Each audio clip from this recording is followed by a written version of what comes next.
অষ্টম শ্রেণীর শিক্ষার্থী বন্ধুরা, আশা করি তোমরা সকলে অনেক ভালো আছো। তো আজকের ক্লাসে তোমাদের অষ্টম শ্রেণী ক্লাস এইটে যারা হিন্দু ধর্মে আছো, আজকের ক্লাসটি তোমাদের জন্য। অবশ্যই আমরা বলছি আজকের ক্লাসটি কিন্তু তোমাদের হিন্দু যারা আছো ক্লাস এইটে তাদের জন্য। তো আজকের ক্লাসে তোমাদের হিন্দু ধর্ম বইয়ের একেবারে লাস্টের অধ্যায় পরমত সহিষ্ণুতা, এই অধ্যায় একেবারে লাস্টের পৃষ্ঠাগুলো, অর্থাৎ 119 থেকে 123 পৃষ্ঠা যে সবগুলো আছে সেই সবগুলো উত্তর নিয়ে আজকের ক্লাসটি শুরু করতেছি। এর আগে এই অধ্যায়ে আরো একটি ক্লাস এর আগে কিন্তু নেওয়া হয়েছে। সেই ক্লাসে এর আগে যে পৃষ্ঠাগুলো ছিল তার উত্তর দেওয়া হয়েছে। তোমরা সেই ক্লাসটি আমার চ্যানেলে খুঁজলে পেয়ে যাবে। তো কথা মাঠে দেখো, আজকের ক্লাসে 119 থেকে 123 পৃষ্ঠা থেকে উত্তর থাকবে। তো দেখো, প্রথমত 119 পৃষ্ঠায় এই শখটা রয়েছে। এখানে একটা গল্প রয়েছে। এখানে কোয়ার ব্যাংক সম্বন্ধে একটা গল্প আছে। তো এই গল্পের পরে এখানে শখ 3.29, ঠিক আছে। এখানে কূপ মন্ডু কথা নিয়ে একটা শখ রয়েছে। তো প্রথম বলতেছে কূপ মণ্ডুক কথার মানে কি। তো এখানে কূপ মণ্ডুক, আমার টাইপিং মিস্টেক হয়েছে, মানে এখানে আমার লেখার জন্য মানে মাইক্রোসফটের সমস্যা হয়ে গেছে। তোমরা ঠিক করে দেবো, ঠিক আছে। তো কূপ মণ্ডুক মানে এমন ব্যক্তি যিনি একেবারে সীমিত দৃষ্টিভঙ্গি নিয়ে চলেন এবং নতুন বা বৃহৎ কিছু বুঝতে পারেন না। এখানে এক লাইনের উত্তর লিখেছি, মানে এক লাইনে জাস্ট বাংলা কথা লিখেছি। তো এর কিন্তু আর ব্যাখ্যা আছে, কূপ মণ্ডুক কথার ব্যাখ্যা। অত ব্যাখ্যা তোমাদের দরকার জানার প্রয়োজন নেই। তোমরা জানতে চাইলে কমেন্টে বললে আমি আরও ব্যাখ্যা করে দেবো কমেন্টে। বাট এখানে কিন্তু এই এক লাইন লিখলেই হচ্ছে। তো অত কথা বলার কোনো দরকার নেই। তো দেখো, এর পরবর্তীতে এই গল্পটি পড়ে তুমি কি বুঝেছো, অর্থাৎ ওই গল্পটা পড়ার পরে আমার কি বুঝলাম আমি। এখানে আমি আমার যা বুঝছি সেই অনুযায়ী 3 লাইন লিখেছি।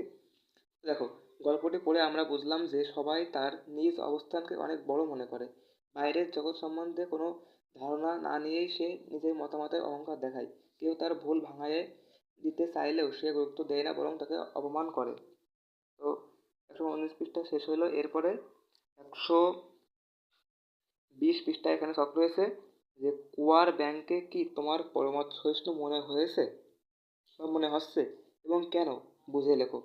দেখো, এখানে আমি উত্তর দিয়েছি কুয়ার ব্যাংকে আমার পরমত সহিষ্ণু মনে হচ্ছে না, কারণ সে নতুন ব্যাংকটিকে অপমান করে, তার সাথে খারাপ ব্যবহার করে।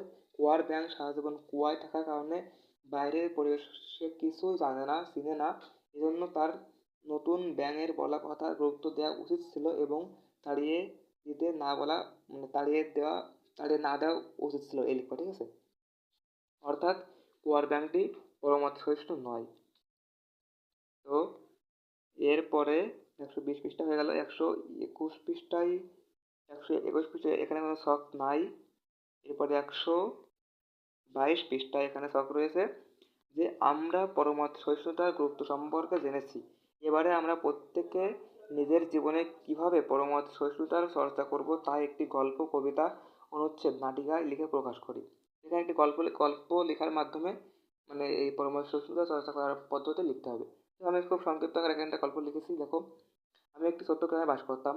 সেখানে আমার বিশ্বাস ছিল যে সবাই আমার মতোই ভাববে। কিন্তু একদিন গ্রামে নতুন একজন শিক্ষক আসেন, যিনি সবার মতামতকে গুরুত্ব দেন। তার কাছ থেকে আমি শিখতে শুরু করি কীভাবে অন্য মতামতকে সম্মান করতে হয়। একদিন আমি আমার বন্ধুর সঙ্গে একটি বিষয়ে মতবিরোধে পড়ি, কিন্তু আমি তার দৃষ্টিভঙ্গি বুঝতে চেষ্টা করি এবং আলোচনার মাধ্যমে একটি সমাধান খুঁজে পাই। এই অভিজ্ঞতা আমাকে শেখায় যে পরমত সহিষ্ণুতা চর্চার মাধ্যমে বন্ধুত্ব ও সমাজে শান্তি আনা সম্ভব। এরকম বিভিন্ন ঘটনার মাধ্যমে আমি পরমত সহিষ্ণুতা চর্চা করব, ঠিক আছে।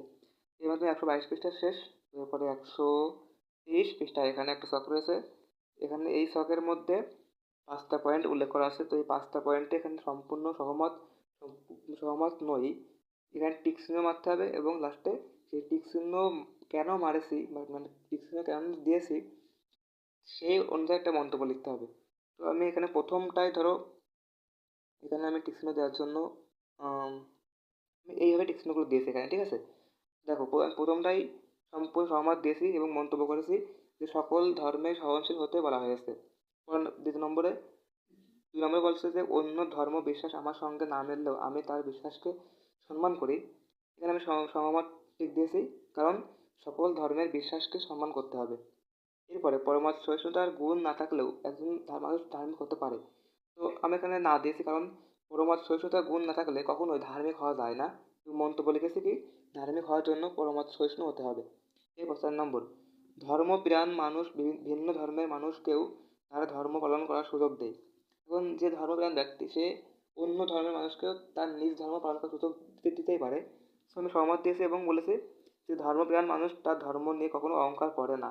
এবারে ভিন্ন ধর্মের মতকে সত্য বলে মানলে ধর্মচ্যুত হতে হয়, মানে অন্য ধর্মের মতকে সত্য বললে আমার নিজ ধর্মচ্যুত হতে হবে, কিন্তু না, এটা ভুল সম্পূর্ণ। সকল ধর্মই সত্যের পথ দেখায়, সকল ধর্মই সত্যের পথ দেখায়। এজন্য সকল ধর্মের সত্য, সকল ধর্মের মতকে সত্য বলে মানলে আমার নিজেকে কখনোই ধর্মচ্যুত হতে হবে না। ঠিক আছে বন্ধুরা, আশা করি তোমরা এই সপ্তাহে সম্পূর্ণ বুঝতে পারছো এবং কিভাবে লিখবে বুঝতে পারছো। তুমি কেটে দিলাম। এরপরে এবার শেষ তো, তোমাদের 123 পৃষ্ঠায় তোমাদের হিন্দু ধর্ম কিন্তু শেষ হয়ে গেলে এই মুহূর্তে। তোমরা বন্ধুরা যারা ক্লাসটি দেখছো তারা আমার চ্যানেলটি সাবস্ক্রাইব না করলে অবশ্যই অবশ্যই সাবস্ক্রাইব করে দিও। তোমাদের কাছে অনুরোধ, তোমরা অবশ্যই আমার চ্যানেলটি সাবস্ক্রাইব করে দাও।